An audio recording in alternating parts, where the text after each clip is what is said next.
Hey guys, let's get more news about Lakers, but first, don't forget to subscribe to the channel and leave a like. The craziest NBA finish in history? Josh Giddey's half-court buzzer-beater seals epic Chicago Bulls win over LA Lakers. The Chicago Bulls claimed an epic 119-117 victory over the Los Angeles Lakers in a match which arguably had one of the craziest endings in the history of the NBA.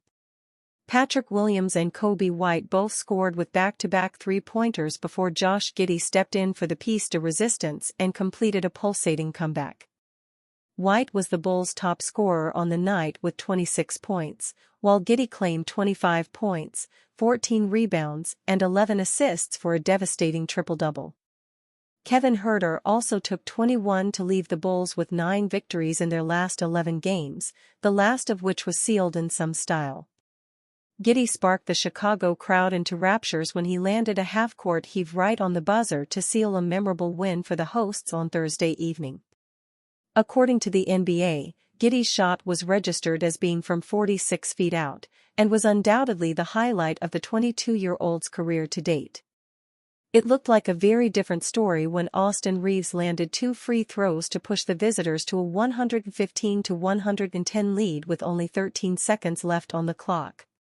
However, that is when the drama ensued, as Williams landed a 3 with only 10 seconds left before White hit another with 6 remaining to give the Bulls a razor-thin 116-115 advantage.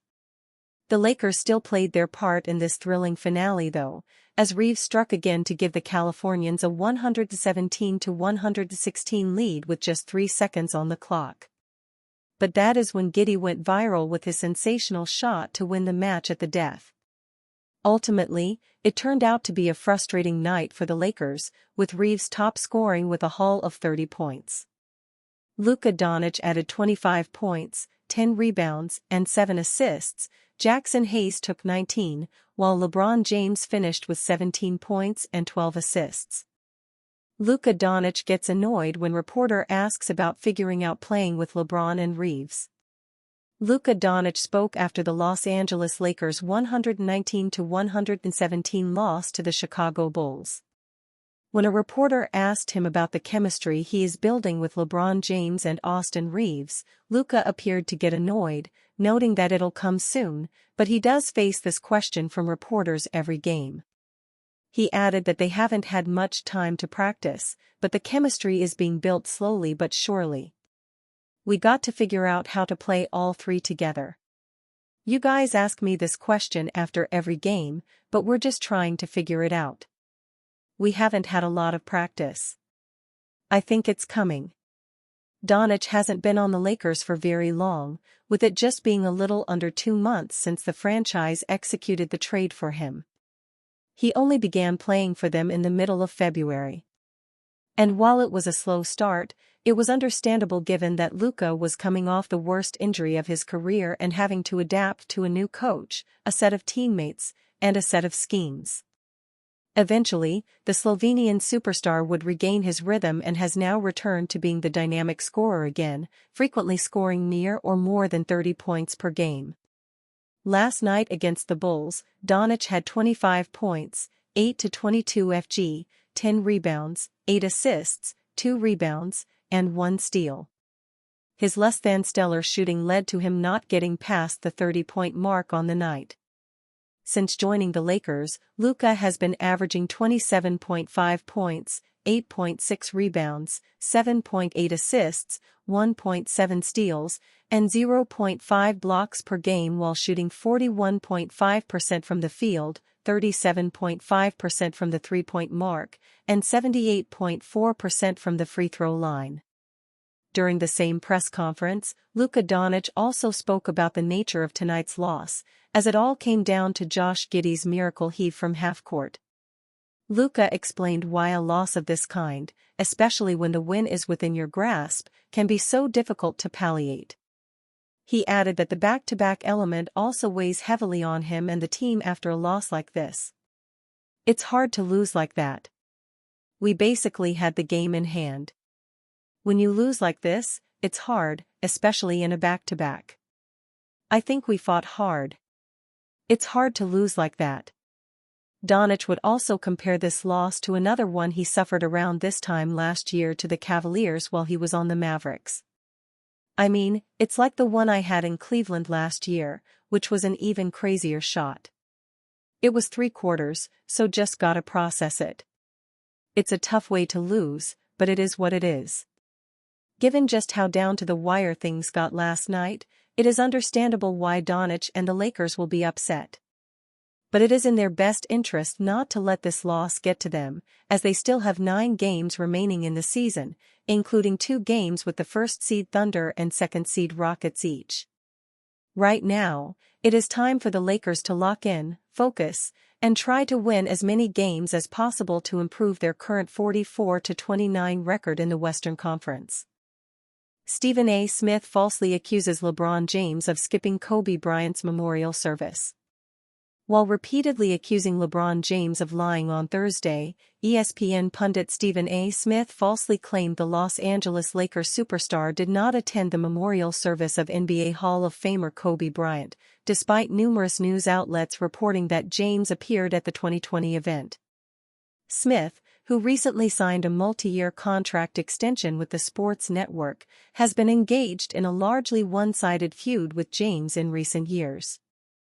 Much of Smith's aggressive commentary about James has focused on the multi-time NBA MVP's son Bronny, a member of the Lakers and the subject of criticism over nepotism.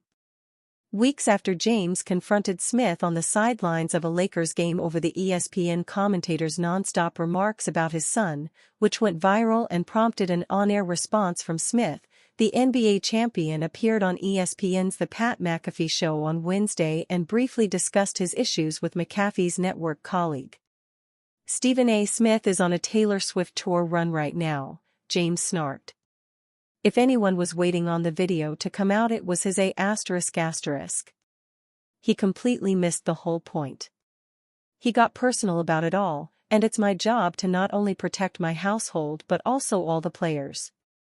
Before his appearance on Thursday morning's broadcast of First Take, Smith first fired back at James on his personal podcast, which his new ESPN contract allows him to spend more time promoting. Besides sports, the longtime sports host wants to devote more time to political punditry. "I just want to say for the record, LeBron James is full of it, and in this particular instance, as it pertains to his son, he is a liar. He went on national television today and he lied again," Smith fumed on his podcast, adding that when James rolled up on me that he was in no position to give any kind of retort without making a scene. He then claimed that if the 6 feet 8 inches forward had tried to get physical with him, he would have had no other option but to punch James back. Do you want this to be a reincarnation of Chris Rock and Will Smith?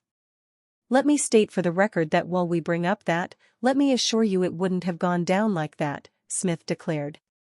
I would have gotten my *** kicked, because had that man put his hands on me, I would have immediately swung on him. Immediately. That, I'm not going to tolerate. But I knew he wasn't going to do something like that. Devoting an entire 15-minute monologue to James on Thursday, Smith repeated the prior night's claims on his podcast that the Laker was lying about his commentary on Bronny. Smith also chalked up James' supposed issues with him to his unwillingness to name the all-time leading NBA scorer as the greatest basketball player ever. "The day he came up to me was the day my new contract was announced. So he knows, like everybody else, it's going to be a little while before I go away. I was here before he got here in 2003, Smith exclaimed. And in all likelihood, I'm going to be here when he's gone. You gotta deal with that, bro, plain and simple. It ain't a crime for Michael Jordan to be a GOAT. But clearly, it's something that's a crime with him." This eventually devolved into Smith insisting that his criticism of James over the years could have been far more personal before he lobbed a series of accusations about the 4-time NBA champ. And you, fan? What do you think about Stephen A. Smith's situation? Write to us in the comments.